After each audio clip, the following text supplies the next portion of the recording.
여러분, 우리가 잊고 살았던 진짜 고향의 냄새 기억하시나요? 오늘 보실 10개의 이야기는 단순한 드라마가 아닙니다. 22년이라는 세월 동안 대한민국을 웃고 울렸던 우리 부모님들의 실제 삶이자 이제는 다시 볼 수 없는 양촌리의 뜨거운 기록들입니다.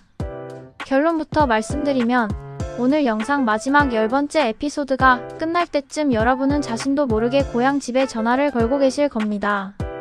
시청률 60%를 넘나들던 전설의 시작부터 김 회장님 댁 식구들의 가장 행복했던 순간까지 팬들이 직접 뽑은 레전드 에피소드 10선 지금 바로 문을 엽니다.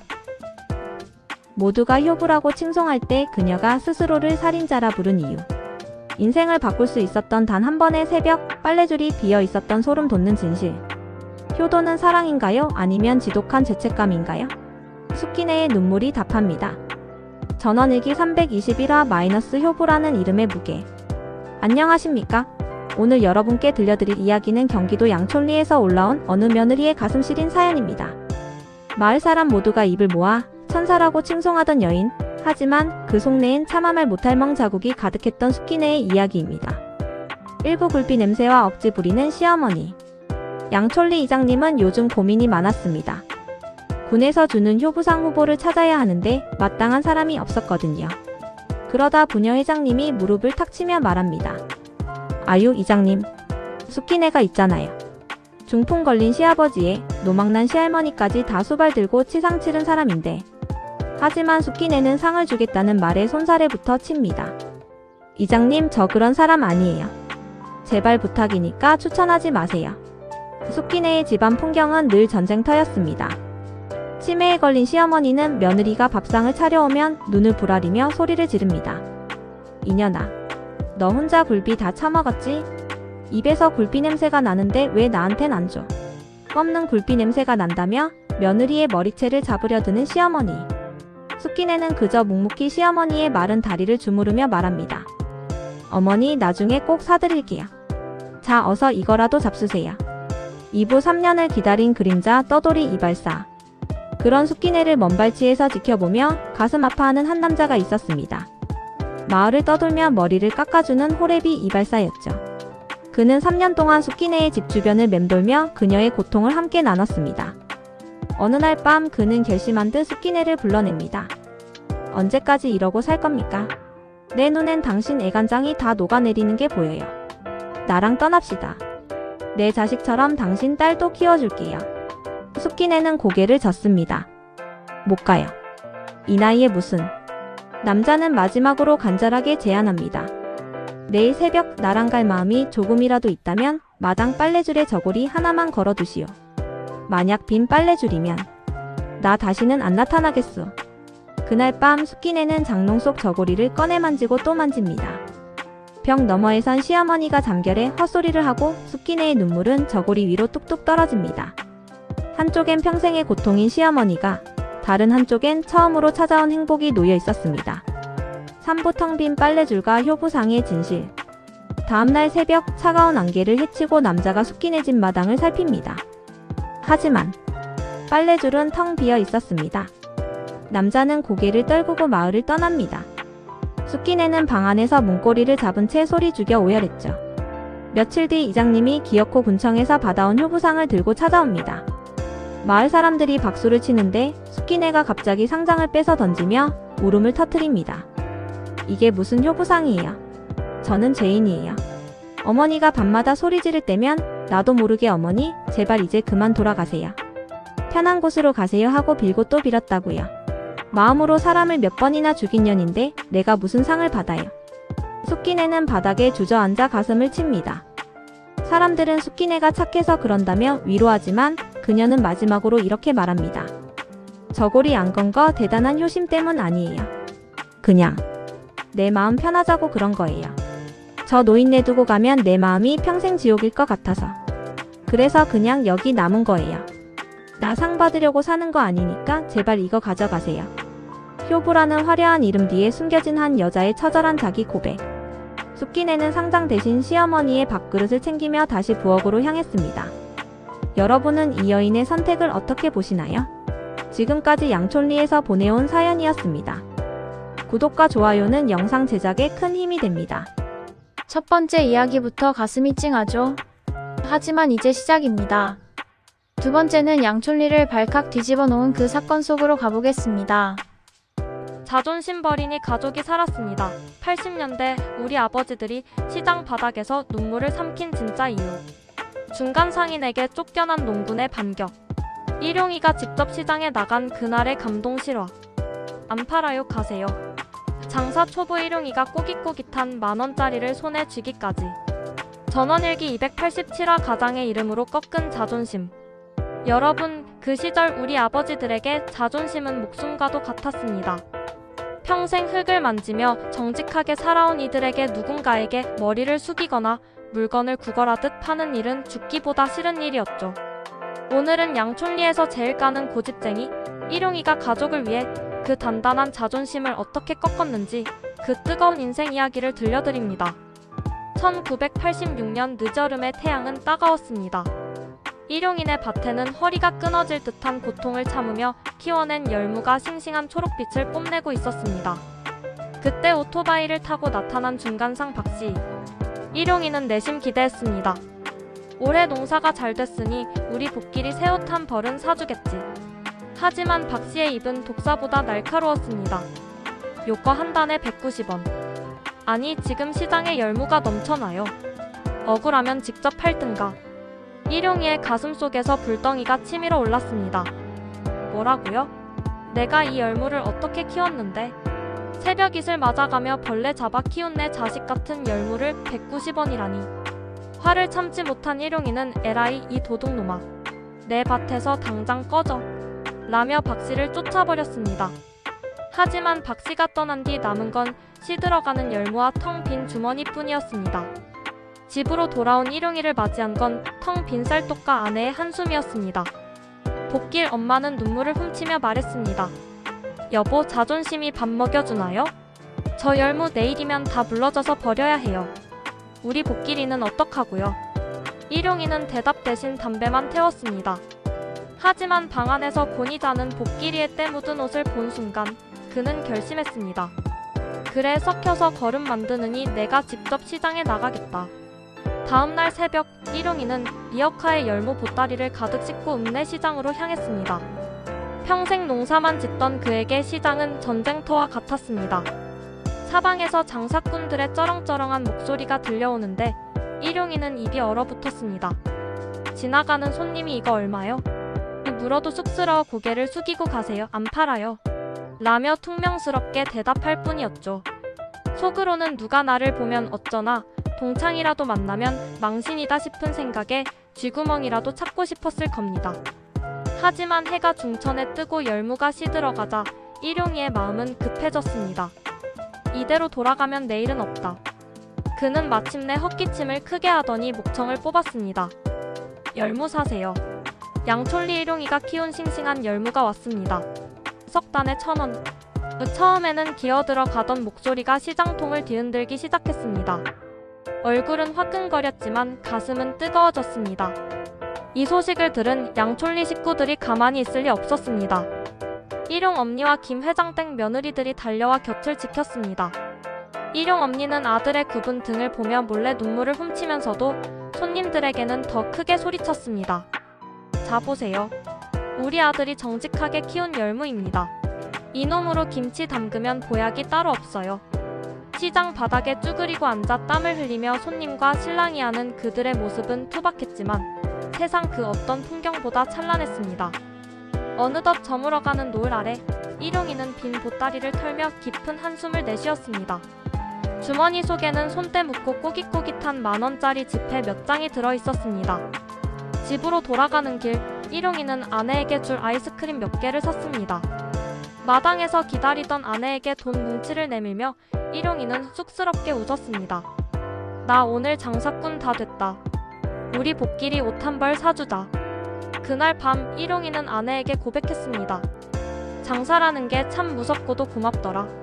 돈 10,000원 버는 게 이렇게 힘든 줄 알았으면 내가 그동안 부렸던 성질들이 참 부끄러워. 일용 엄니는 아들의 손을 꼭 잡으며 말했습니다. 장하다 내 아들. 이제야 네가 진짜 어른이 됐구나. 여러분, 그 시절 우리 아버지들은 그렇게 살았습니다. 내 자존심보다 자식의 배부름이 먼저였고 내 얼굴 서는 것보다 가족의 웃음소리가 더 소중했습니다. 시련은 파도처럼 밀려왔지만 그들은 결코 쓰러지지 않았습니다. 일용이가 시장 바닥에서 건져 올린 건 단순한 돈이 아니라 가족을 지키겠다는 한 남자의 위대한 약속이었습니다. 오늘 그 시절에 투박하지만 따뜻했던 아버지의 손길이 유난히 그리워지는 밤입니다. 구독, 좋아요는 영상 제작에 큰 힘이 됩니다. 나중에 우리 영감 만나는 날 나만 꼬부랑 할머니라 당신이 나 못 알아보고 지나칠까봐. 그게 너무 무서워서 이 대추 내가 다 먹고 조금이라도 젊어지려네. 자식 노문지 마누라 원피스 해준다고 신이 나서 장터로 떠나고 나는 온기 하나 없는 식은 구들목에 누워 뼈마디 마디에 스미는 동지달 찬바람을 홀로 견디고 있구려. 30에 떠난 당신은 사진 속에서 여전히 늠름한 청년인데 나는 환갑 진갑 다 지나서 이 모양이니. 무심한 서방님아, 나만 이렇게 늙어버려서 정말 미안해. 밤이 깊어질수록 그리움의 무게는 더해만 갑니다. 오늘은 양촌리 들녘에서 평생을 자식 하나 바라보고 사신 일용 엄니의 못다한 이야기를 전해드립니다. 평소엔 억척스럽고 당당해 보이던 그녀가 홀로 달빛 아래 토해낸 진심은 과연 무엇이었을까요? 일용 엄니 영감 나예요. 밤바람이 제법 차네요. 장터 구경 나갔던 일용이네는 돌아와서 지들끼리 도란도란 저녁 먹고 잠이 들었나 봐요. 저 웃음소리, 저 행복한 기운이 담장을 넘어가는데 왜 내 방 구들목은 이토록 서늘하기만 한지 모르겠소. 영감, 당신 떠나던 날 내가 붙잡고 울었잖아요. 나 혼자 이 넓은 세상 어찌 사냐고, 어린 일용이 손은 어찌 잡고 가냐고. 그런데 벌써 그놈이 제 자식 챙기는 아비가 되었구려. 오늘 낮엔 일용이 놈이랑 크게 한바탕 했소.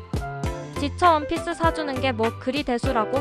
어머니 아픈 건 안중에도 없는 것 같아 서운한 마음에 소리를 좀 질렀지. 그랬더니 그놈이 그러더군요. 어머니, 저도 이제 복길 아빠예요. 예전처럼 어머니랑 단둘이 살 때랑은 다르잖아요. 그 말이 가슴에 대못처럼 박히대요. 맞는 말이지. 당연한 소린데 그 소리를 듣는 순간 내 눈앞엔 당신이랑 나랑 단둘이 볼이 고개 넘던 그 시절만 떠오르니 내가 노망이 난 건가 싶소. 당신 있을 땐 내가 시장통에서 짐을 이고 와도 당신이 마당 끝까지 나와서 받아주지 않았소?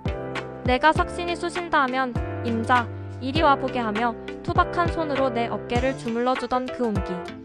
그게 자식이 주는 보약보다 100번 1000번 나았는데 말이오. 용식이가 찾아와서 형수님, 일용이 마음 이해하세요 하는데 내가 그랬소. 용식아, 너는 모른다.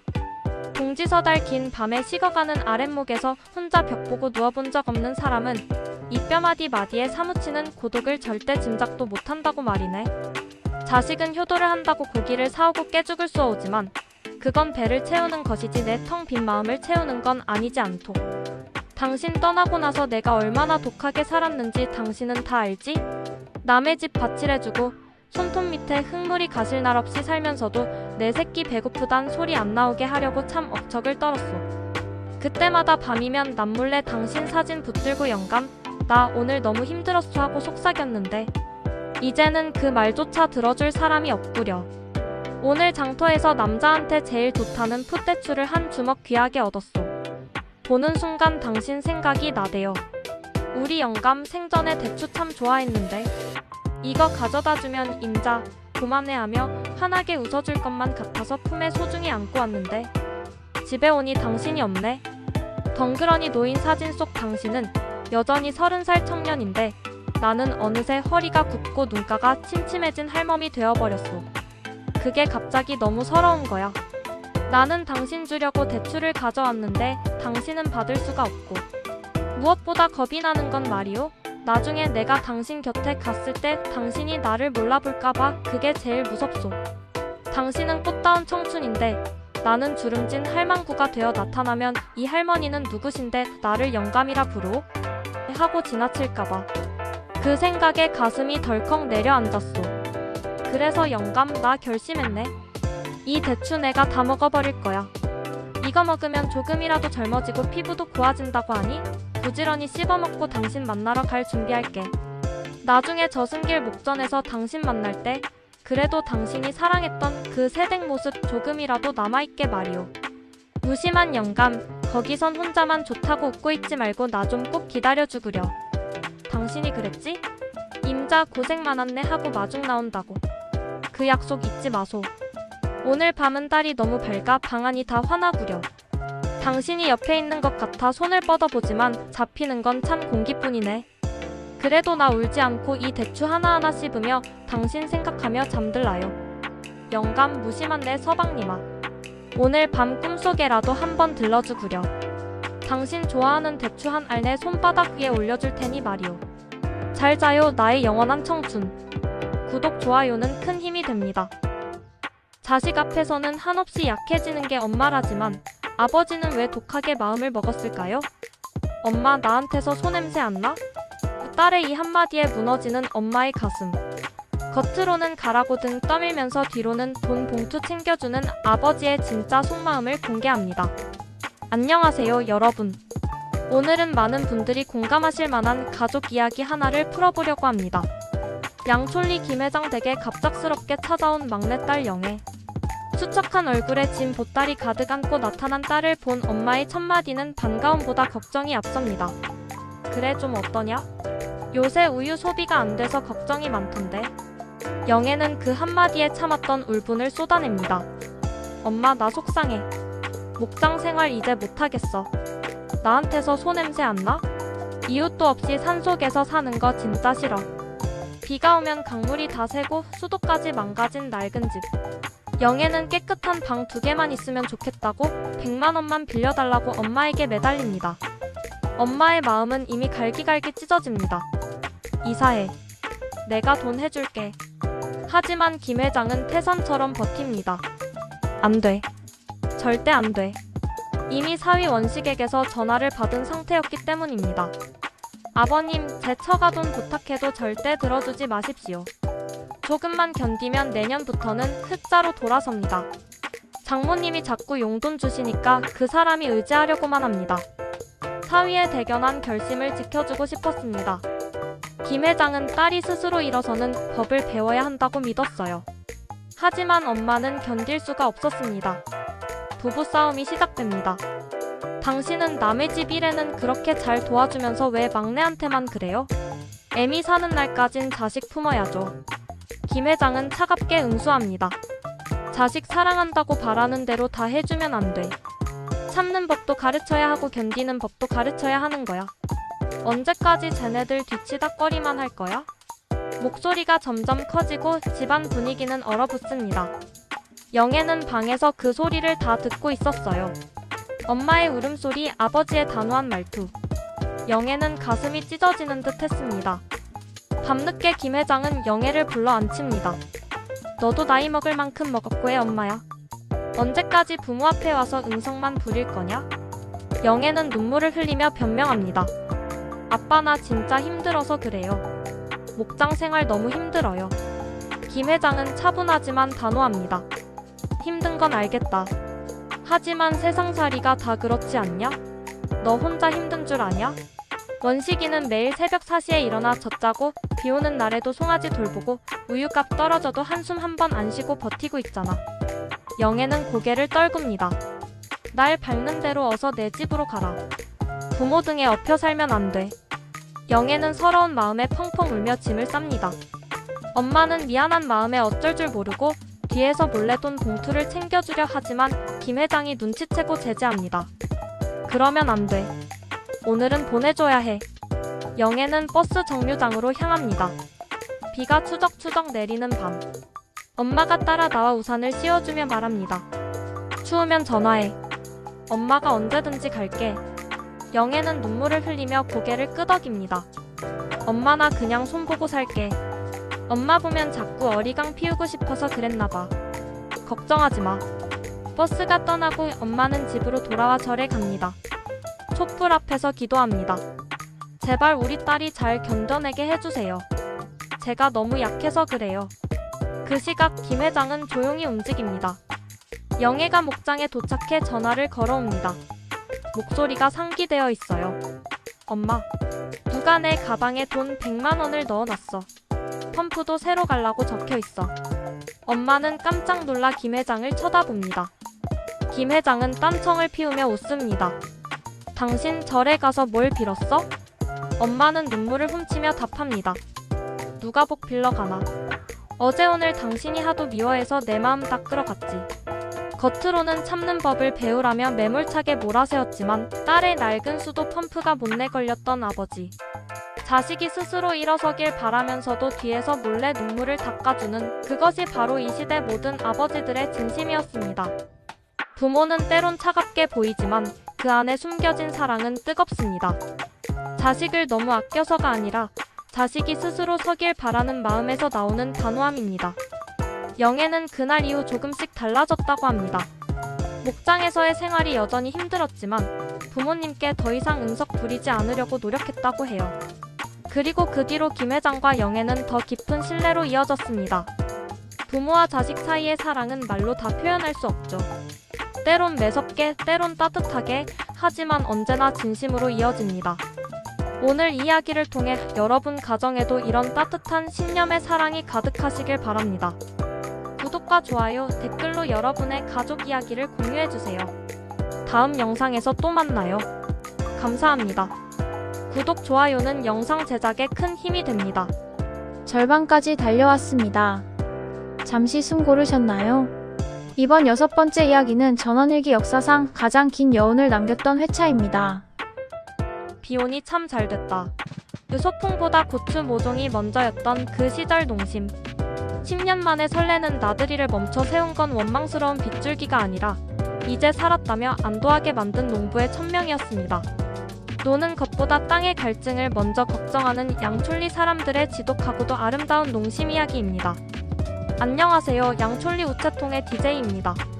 오늘은 시간이 멈춘 듯 평화롭지만 누구보다 치열하게 삶을 일궈냈던 우리들의 고향 양촌리에서 온 아주 긴 사연 하나를 들려드릴까 합니다. 1987년 4월 어느 봄날의 기록입니다.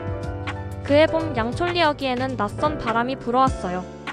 카페라는 간판을 단 세련된 다방 하나가 생겼거든요. 농사지을 걸음을 내다 말고 혹은 이른 아침부터 약속이라도 한 듯 동네 남자들이 그 어두컴컴한 곳으로 하나둘 모여들었죠. 하지만 양촌리엔 누가 있습니까? 바로 호랑이 부녀회장 용식 어머니가 계셨죠. 앞치마를 휘날리며 카페 문을 박차고 들어간 그녀의 일갈은 지금 들어도 속이 다 시원합니다. 아니, 백주 대낮에 왜 이리 컴컴한 데서 놀아요? 농투산이 돈이 어떤 돈인데 커피값으로 뺏으려 해.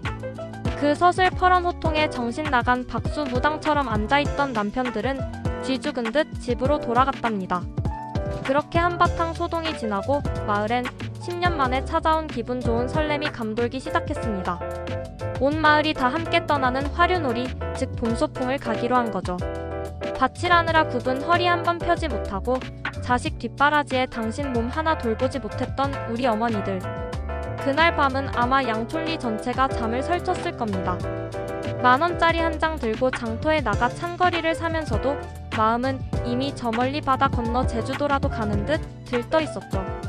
아껴둔 꽃무늬 문배를 꺼내 다림질하고 손주 녀석 소풍 보내듯 정성껏 도시락을 싸던 그 밤 하늘엔 유난히 별이 총총했습니다. 내일은 꼭 해가 나야 할 텐데. 할머니의 간절한 기도가 밤 공기를 타고 흐르던 밤이었죠. 드디어 대망의 아침. 마을회관 앞에는 커다란 관광버스가 떡하니 버티고 섰습니다. 양촌리의 영원한 스타 응삼이 씨가 사회자로 나서서 마이크를 잡았죠. 자, 어르신들, 오늘 하루만큼은 집 걱정, 자식 걱정 다 잊고 눈 꼭 감고 놀아봅시다. 응삼이 씨의 노랫가락에 맞춰 어머니들은 손뼉을 치고 무뚝뚝 하던 아버지들도 어깨를 들썩이며 버스는 행복을 가득 싣고 출발했습니다. 그런데 목적지에 채 닿기도 전이었습니다. 맑던 하늘에 갑자기 먹구름이 끼더니 후두둑 후두둑 굵은 장대비가 버스 창문을 때리기 시작한 거예요. 보통의 나들이 길이었다면 에이 1년에 한 번 있는 날인데 날씨가 왜 이 모양이야 하고 원망 섞인 탄식이 터져나왔겠죠. 하지만 여기서 양촌리 사람들만의 진짜 모습이 나옵니다. 창밖을 가만히 응시하던 용식 어머니가 갑자기 무릎을 탁 치며 환하게 웃으시는 거예요. 아이고, 비가 오시네. 나 고추 모종 내야 하는데 참 잘됐다. 그 말 한마디가 신호탄이었을까요? 버스 안 분위기는 순식간에 반전됐습니다.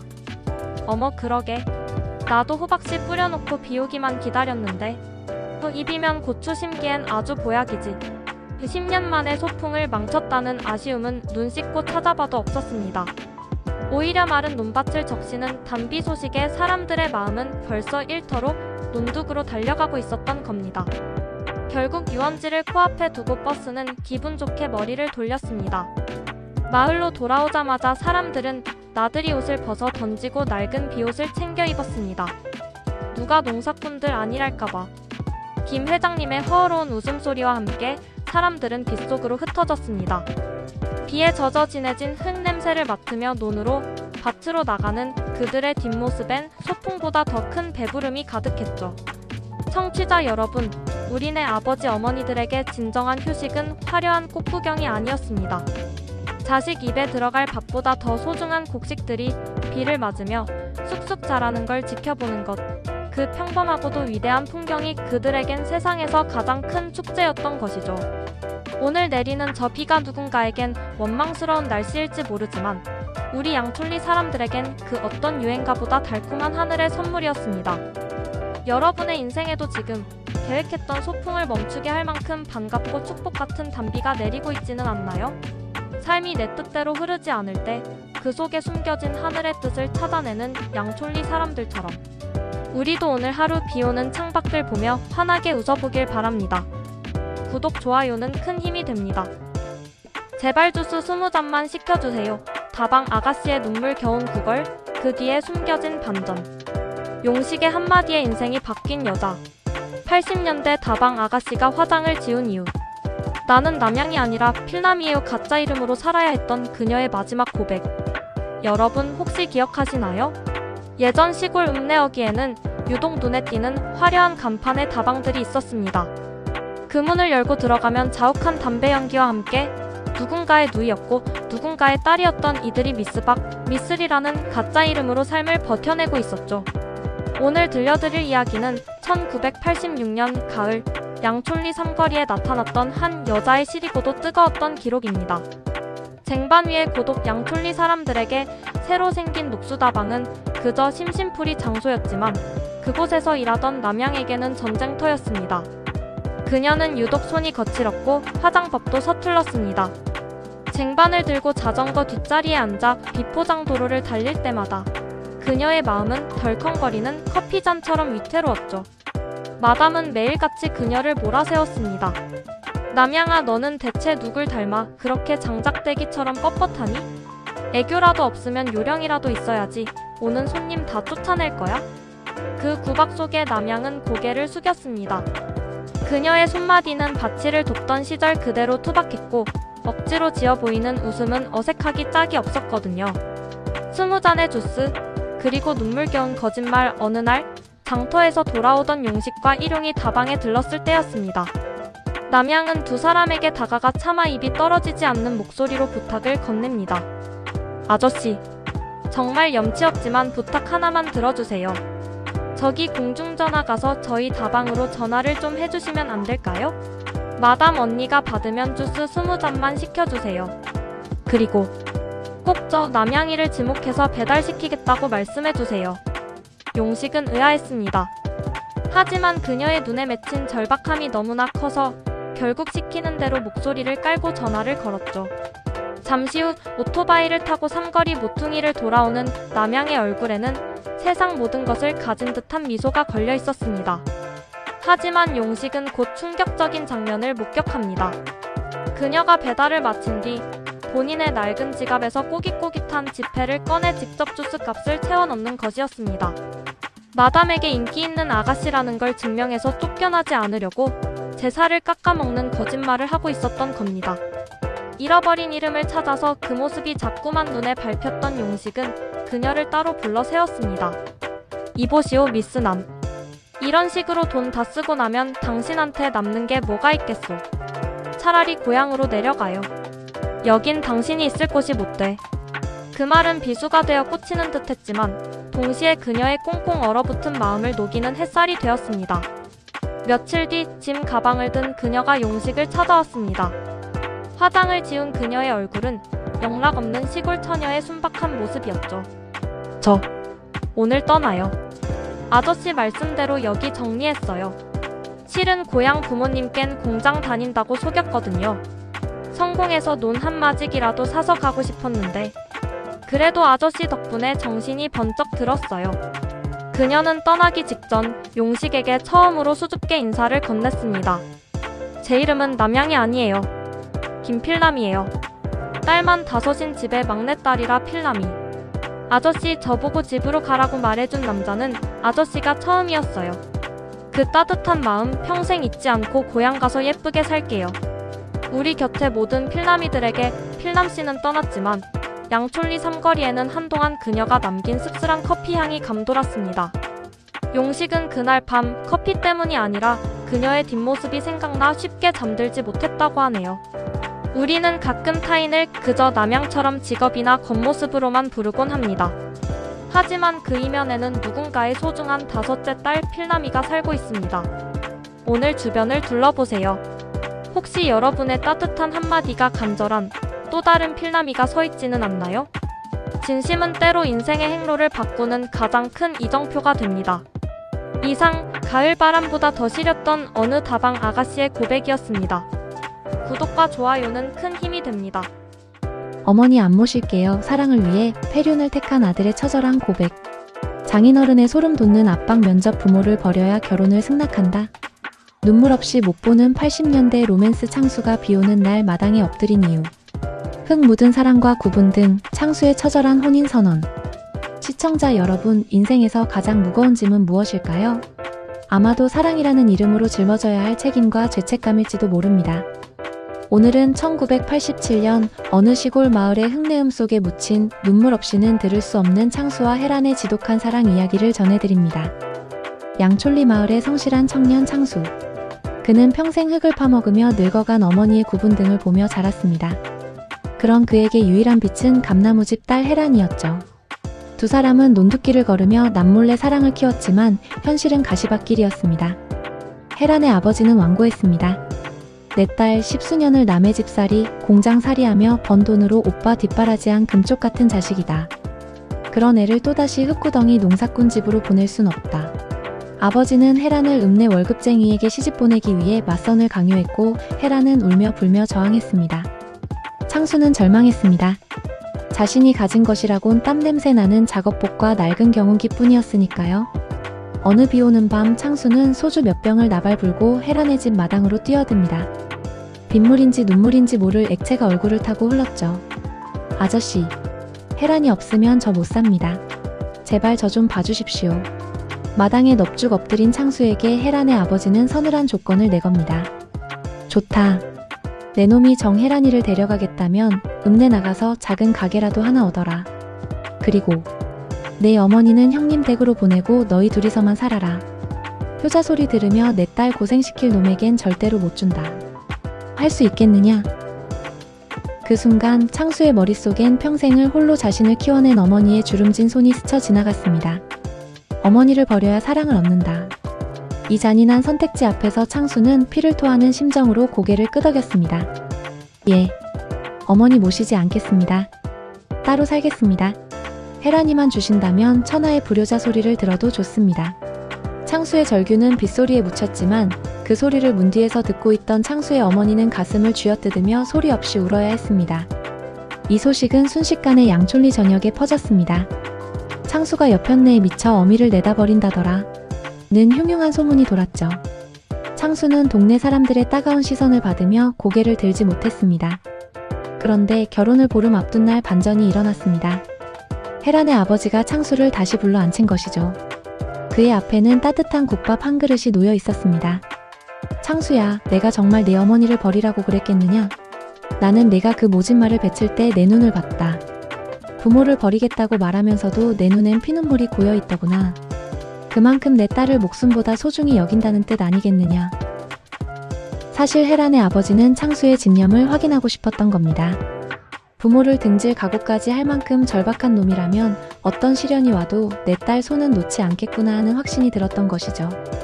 혜란의 아버지는 창수의 손을 꽉 잡으며 말했습니다. 가서 내 어머니께 무릎 꿇고 빌어라. 그리고 혜란이 데려가서 내 어머니랑 셋이 행복하게 살아라. 농사꾼이 뭐 어떠냐, 사람 진심이 제일이지. 창수는 그 자리에 주저앉아 어린아이처럼 대성통곡했습니다. 구독과 좋아요는 영상 제작에 큰 힘이 됩니다. 1987년 봄, 매운 연기 가득하던 양촌리 김회장네 부엌에 가스레인지라는 혁명이 찾아오며 고된 시집살이의 풍경이 완전히 뒤바뀝니다. 집안 망한다며 요지부동이던 어른들의 고집을 꺾은 건 비싼 기계가 아니라 아내의 충혈된 눈을 더 이상 볼 수 없었던 아들들의 눈물겨운 진심이었습니다. 파란 불꽃으로 끓여낸 첫차 한 잔에 담긴 화해, 그리고 가문의 손맛을 지키려는 며느리들의 정성이 시청자의 가슴을 울립니다. 옛날, 아주 먼 옛날도 아니지요. 불과 40년 전 양촌리 김회장네 집 부엌은 해가 뜨기도 전부터 희뿌연 매운 연기로 가득한 전쟁터였습니다. 큰 며느리와 작은 며느리는 아궁이 앞에 쪼그려 앉아 부채질을 하느라 아침마다 눈물 콧물을 쏙 뺐지요. 습기 찬 생나무에 불이 안 붙어 쩔쩔매다 보면 어느새 부엌 안은 앞이 안 보일 정도로 연기가 꽉 찼습니다. 며느리들은 소매깃으로 연신 눈물을 닦아내며 아이고 눈이야, 오늘따라 왜 이렇게 불이 안 붙을까라며 깊은 한숨을 내쉬곤 했습니다. 그 시절 우리 어머니들의 손마디는 아궁이 불을 지피느라 늘 거칠었고 옷에는 탄내가 가시질 않았습니다. 며느리들의 간절한 소원은 그저 눈 안 따갑게 밥 한번 지어보는 것이었죠. 이 안타까운 모습을 지켜보던 용진이와 용식이는 드디어 결단을 내립니다.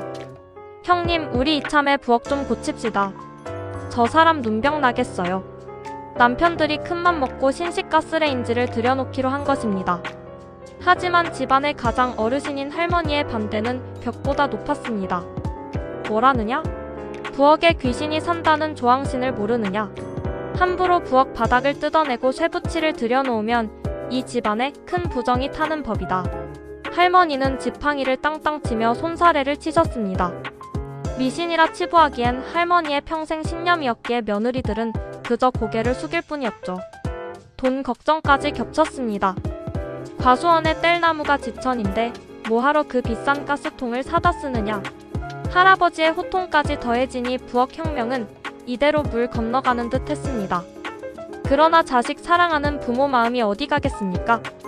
용진이는 무릎을 맞대고 할머니를 설득했습니다. 어머니, 조항신도 며느리들이 연기 마시며 고생하는 건 안쓰러워하실 겁니다.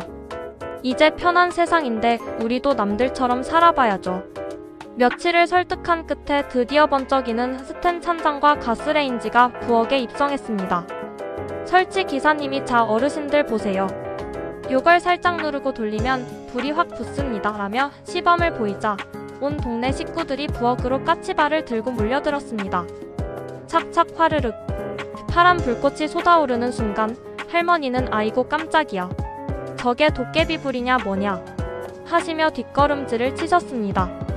성냥 하나 긋지 않았는데 파랗게 춤추는 불꽃을 보며 할머니는 넛을 잃고 쳐다보셨죠. 참 세상 신기하기도 하다. 성냥도 없이 어찌 저리 불이 붙노. 걱정하시던 할아버지도 처음엔 저거 잘못 만지면 폭탄처럼 터지는 것 아니냐며 의심의 눈초리를 보내셨습니다. 하지만 며느리가 가스레인지로 5분도 안 되어 김이 모락모락 나는 따뜻한 생강차와 청주를 내오자 할아버지의 굳었던 표정도 서서히 풀리기 시작했습니다. 확실히 빠르긴 빠르구나. 물 끓는 속도가 번개 같다. 할아버지는 차 한 잔을 들이키며 신식 문물의 편리함을 몸소 인정하셨습니다. 소동은 엉뚱한 곳에서 또 터졌습니다. 학교에서 돌아온 영남이와 수남이가 엄마 없는 사이 라면을 끓여 먹겠다며 가스레인지를 건드린 것이죠. 화력 조절이 서툰 아이들 탓에 냄비는 순식간에 시커멓게 타올랐고 부엌엔 다시 연기가 자욱해졌습니다. 아이고 이 녀석들아, 불난다. 집 다 태워 먹겠다. 할머니의 비명에 온 집안 식구들이 신발도 못 신고 뛰어나왔습니다. 다행히 큰 불은 아니었지만 이 사건을 계기로 가족들은 안전교육을 받으며 한바탕 웃음꽃을 피웠습니다. 김 회장은 이 모든 소동을 지켜보며 깊은 생각에 잠겼습니다. 그는 며느리들이 신식 부엌 찬장 위에 소중히 올려둔 노트를 보았습니다. 거기에는 연계 도라지찜, 호박 범벅 등 가문 대대로 내려오는 비법 요리들이 꼼꼼히 적혀 있었습니다. 세상이 아무리 변해서 기계가 밥을 해주는 세상이 와도 우리 집안의 이 따뜻한 손맛과 정성만큼은 절대 변하지 말아야 한다. 김 회장의 묵직한 가르침에 두 며느리는 눈시울이 붉어진 채 고개를 끄덕였습니다. 가스레인지의 파란 불꽃은 연기 가득하던 부엌을 환하게 밝혀주었을 뿐만 아니라 고된 시집살이에 지친 며느리들의 마음까지 따뜻하게 데워주었습니다. 기계보다 더 귀했던 것은 부모님의 고집을 이해하는 자식의 마음과 자식의 고생을 알아준 부모님의 사랑이었습니다. 파란 불꽃보다 더 뜨겁고 진했던 그 시절 양촌리 사람들의 정, 오늘따라 유난히 그 따뜻한 밥상이 그립지 않으신가요? 제가 동서 맞나요? 남보다 못한 우리 사이. 너 시집 오던 날 나는 구세주를 만난 것 같았어. 고된 농사일과 시집살이, 서로가 유일한 내 편이었던 시절. 양촌리 김회장네 집안에 찬바람이 붑니다. 영남이의 첫 소풍날 큰동서 은영은 선생님께 드릴 김밥과 딸기를 정성껏 준비하느라 분주합니다. 하지만 그 정성이 과했던 걸까요? 집에 남겨진 반찬 하나 없이 몽땅 싸가버린 형님의 뒷모습에 둘째 동서 순영의 마음엔 서운함이 고개를 듭니다. 형님 진짜 너무해요. 딸기 하나도 안 남기고 다 싸가셨어. 선생님만 소풍 가시나? 우리 영남이만 입학했나? 진짜 형님 깃발 너무 날리신다니까요. 순영은 속상한 마음에 집에 있던 고기 반찬을 홀랑 먹어버립니다. 소풍에서 돌아온 은영은 빈 그릇을 보고 참았던 한마디를 내뱉고 맙니다. 아니 그걸 다 먹어버리면 어떡해? 어른들도 안 계시는데 혼자 그걸 다 먹어? 내가 나간 김에 고기 좀 사오려나 했더니 돈도 아까운 줄 모르고. 제가 뭐라 그랬어요? 형님이 반찬거리 사오실 줄 알았죠. 그 고기 얼마나 된다고. 그게 그렇게 아까우세요? 말 한마디가 화근이 되어 두 사람의 꼴은 깊어집니다. 급기야 순영은 형님과 말도 섞지 않겠다며 고집을 피우고 집안 분위기는 가시방석이 됩니다. 이를 지켜보던 시어머니가 나서서 두 사람을 타이르지만 순영의 서러움은 쉽게 가라앉지 않습니다. 형님은 도대체 제가 동서예요? 복길 엄마가 동서예요? 형님은 저를 남대하듯 하시고 복길 엄마는 친동서 대하듯 하시잖아요. 저 한두 번 느낀 게 아니에요. 밤은 깊어가고 은영은 잠 못 이루다 막걸리 주전자를 데웁니다. 그리고 조용히 순영을 뒤뜰로 불러냅니다. 마셔라 동서. 술 아니야. 막걸리에 설탕 넣고 뜨끈하게 끓인 거니까 독하지 않아. 자 마셔. 싫어요. 형님은 저한테 불만만 많으시면서 왜 자꾸 이러세요? 동서 우리 속 얘기 좀 하자. 동서는 나한테 무슨 불만이 그렇게 많아서 그래? 내가 소풍 가고 싶어 갔겠니? 임원이니까 어쩔 수 없이 간 거고 선생님 도시락 챙길 사람이 없어서 그랬던 거야. 순영이 고개를 떨구며 참았던 눈물을 쏟아냅니다. 고기 먹은 게 아까워서 그런 게 아니에요. 왜 복길 엄마를 저보다 더 좋아하세요? 전 그게 제일 섭섭해요. 제가 얌체 같아서 미우신 거죠? 은영이 부드럽게 순영의 손을 잡으며 말합니다. 그럴 리가 있니? 복길 엄마가 나를 잘 따르고 형편이 어려운데도 꿋꿋하게 사는 게 예뻐서 챙겨준 거지. 아무렴내 동서보다 더 가깝겠니? 동서야 정각 흉각각이라고 동서가 얌체짓 할 땐 정말 밉기도 하지만 그래도 내 눈엔 동서가 제일 예뻐. 그건 정말이야. 순영의 어깨가 들썩입니다. 형님의 진심 어린 위로에 마음의 빗장이 풀립니다. 은영은 먼 산을 바라보며 자신의 예시하기를 꺼냅니다. 동서 시집 올 때 내가 얼마나 기뻐했는지 알아? 나 여기 시집 와서 물 묻히는 거, 밥 짓는 거 하나하나 친정이랑 달라서 참 많이 울었어. 일은 고되고 마음은 외로운데 어른들 잘해주셔도 어려운 층이 있더라. 아가씨들 잘해주다가도 툭하면 토라져서 시누이 노릇하고 농사일은 끝도 없는데 그때 내 편은 정말 아무도 없었어. 영남 아빠도 그럴 땐 내 편이 못 되어주더라. 은영의 눈가에도 이슬이 맺힙니다. 그래서 동서 내가 온다고 했을 때 난 정말 천군만마를 얻은 것 같았어. 이제 나한테도 속 터놓을 내 편이 생기는구나 싶어서 잠도 못 잤단다. 동서하고 나하고는 한 편이 되어야 해. 우린 서로 아주 친해야 돼. 내 말 틀리니? 형님, 죄송해요. 저는 그것도 모르고 형님 흉이나 보고. 형님, 우리 이거 한 잔씩 더 해요. 네? 그래, 까짓것 취하면 어떠니? 오늘 밤엔 우리 동서랑 나랑 실컷 웃어보자. 어두운 뒤뜰, 김이 모락모락 나는 막걸리 잔을 주고받으며 두 동서는 서로의 상처를 어루만집니다. 남편도 시어머니도 모르는 며느리들만의 끈끈한 유대감이 다시 살아납니다. 다음날 아침, 언제 싸웠냐는 듯 부엌에서 나란히 아침을 준비하는 두 사람의 뒷모습 위로 양촌리의 따스한 햇살이 내리쬐니다. 구독, 좋아요는 큰 힘이 됩니다. 어느덧 마지막입니다. 가장 양촌리다운 마지막 이야기를 공개합니다. 결혼기념일에 친정 간다는 며느리 김 회장네 집이 발칵 뒤집혔습니다. 남편도 모르는 결혼기념일, 시아버지가 챙겨준 사연은 누구 엄마로 사는 게 지칠 때 이 영상을 꼭 보세요. 안녕하세요, 시청자 여러분. 오늘도 각자의 자리에서 치열한 하루를 보내고 이 자리에 모이셨나요? 인생을 살다 보면 나 자신은 사라지고 누군가의 아내, 누군가의 며느리, 누군가의 엄마로만 불리는 순간들이 찾아오곤 합니다. 오늘은 양촌리 김 회장네 집 둘째 며느리 순영씨가 달력에 몰래 그려두었던 동그라미에 얽힌 가슴 뭉클한 가족 이야기를 들려드리려 합니다. 가을이 깊어가는 어느 날이었습니다. 순영씨는 달력의 28일 날짜에 작게 동그라미를 쳐두었습니다. 그날은 바로 남편 용식씨와 결혼한 지 3년째 되는 결혼기념일이었죠. 하지만 농사일에 바쁜 남편은 아는지 모르는지 무뚝뚝하기만 합니다.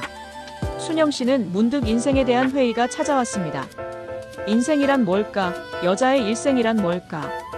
박순영이라는 내 이름은 결혼과 동시에 끝난 게 아닐까? 순영씨는 답답한 마음에 며칠만 친정 언니네 집에 다녀오겠다고 폭탄 선언을 합니다. 하지만 눈치 없는 남편은 논일 끝나면 데려다 줄게, 조금만 참아라며 속을 뒤집어 놓죠. 순영씨는 화려한 선물이나 떠들썩한 외출을 바란 게 아니었습니다. 그저 고생했다는 한마디, 기억하고 있다는 따뜻한 눈빛 하나가 그리웠을 뿐이었는데 말이죠. 그런데 이 집안 생각보다 속이 깊었습니다. 마침 어머니의 생신과 둘째네의 결혼기념일이 겹친 것을 안 큰아들 용진씨가 깜짝 제안을 합니다. 어머니, 내일 우리 온 가족 소풍 갑니다. 사실 이 소풍은 영숙이가 보낸 5만원과 아버지가 몰래 보탠 쌈짓돈, 그리고 온 가족의 정성이 모여 만들어진 아주 특별한 외출이었습니다. 어머니는 바쁜데 무슨 소풍이냐, 돈 아깝다며 손사래를 치셨지만 내심 자식들의 배려에 입가에 미소가 번지셨죠. 다음날 양촌리 김 회장네 온 식구는 맛있는 도시락을 싸들고 가을산으로 향했습니다. 알록달록 단풍 아래에서 보물찾기도 하고 수건 돌리기도 하며 어린아이처럼 즐거워했습니다. 특히 보물찾기 1등을 차지한 어머니의 환한 웃음은 가을 햇살보다 더 빛났습니다. 순영씨는 그제야 깨달았습니다. 나라는 존재가 사라진 게 아니라 이 거대하고 따뜻한 울타리 안에서 우리라는 이름으로 더 단단하게 뿌리 내리고 있었다는 것을요. 남편 용식씨도 쑥스러운 듯 슬쩍 다가와 아내의 어깨를 토닥였습니다. 비록 근사한 레스토랑은 아니었지만 산바람 맞으며 먹는 김밥 한 조각에 서운함은 눈 녹듯 사라졌습니다. 여러분, 혹시 지금 내 존재가 희미해지는 것 같아 외로우신가요? 고개를 들어 주위를 한번 둘러보세요. 나도 모르는 사이에 누군가 내 이름을 위해 혹은 우리 가족을 위해 달력에 작은 동그라미를 그리고 있을지도 모릅니다. 오늘 밤은 곁에 있는 가족의 손을 따뜻하게 잡고 고맙다는 한마디 건네보시는 건 어떨까요? 양촌리의 따뜻한 가을 소풍 소식 전해드리며 여러분의 내일도 응원하겠습니다.